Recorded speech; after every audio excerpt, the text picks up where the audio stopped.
अस्सलाम वालेकुम फ्रेंड्स, क्या हाल है आपके? खैरियत से हैं? अच्छा, आज एक इशू पे मैं थोड़ा डिस्कस करना चाह रहा हूँ।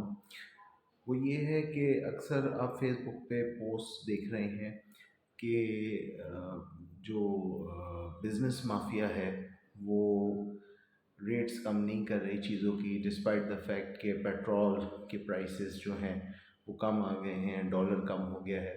लेकिन बिज़नेस माफिया अभी भी वही प्राइसेस चार्ज कर रहे हैं अपने मटेरियल्स की जो पहले कर रहे थे, और प्रॉफिट टेकिंग बहुत ज़्यादा कर रहे हैं। ऐसा 100% सही नहीं है, मैं इसको क्लैरिफाई करना चाहता हूँ। सिलसिला ये है कि देखें, जहाँ तक इम्पोर्टर या होलसेलर्स की बात है, उनको हम इस सर्कल में नहीं ला सकते।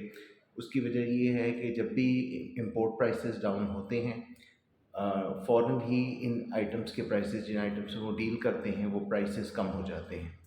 मार्केट हाईली कॉम्पिटिटिव होती है। चंद एक एक्सेप्शंस को छोड़ के ज़्यादातर में प्राइसेस कम हो जाती है। मेरा अपना फूड केमिकल बिज़नेस से ताल्लुक़ है, और उसके हवाले से मैं आपको ये बता दूँ कि फूड केमिकल्स की प्राइसेस 50% से लेकर 30% तक जो है वो रिड्यूस हुई हैं, और उसका इम्पैक्ट मार्केट में आ चुका है। और आगे जो मैन्युफैक्चरर्स हैं वो इस बेनिफिट को पास ऑन नहीं कर रहे कंज्यूमर्स तक।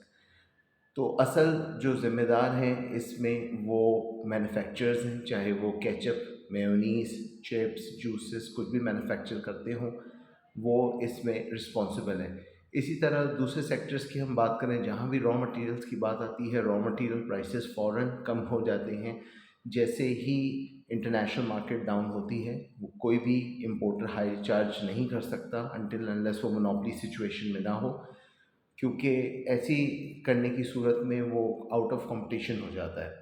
तो मैं इस बात को क्लैरिफाई कर दूं कि इसमें जो रिस्पॉन्सिबल सेक्टर है वो मैन्युफैक्चरर सेक्टर है, जो अपनी प्राइसेस रिड्यूस नहीं कर रहा। और जब आप उनसे कहेंगे तो वो ये कहेंगे कि जी इलेक्ट्रिसिटी बढ़ गई, ये बढ़ गया, वो बढ़ गया, लेकिन जो कम हुआ है उसका कोई इम्पैक्ट वो नहीं लेकर आएंगे।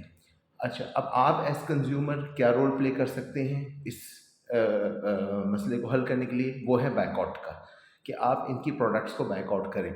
आप सेमी लग्जरी आइटम्स जो मार्केट में फूड स्टफ्स हैं उनकी बाइंग को रोक दें, ताकि इनको ये एहसास हो कि ये जो ओवर चार्जिंग कर रहे हैं इसको कम किया जा सके। तो बहरहाल ये मैसेज अब तक मेरा पहुंचाना था, और इंशाल्लाह आगे भी इस सिलसिले में कोई भी अपडेट होगी तो मैं ज़रूर आपसे कांटेक्ट करूँगा।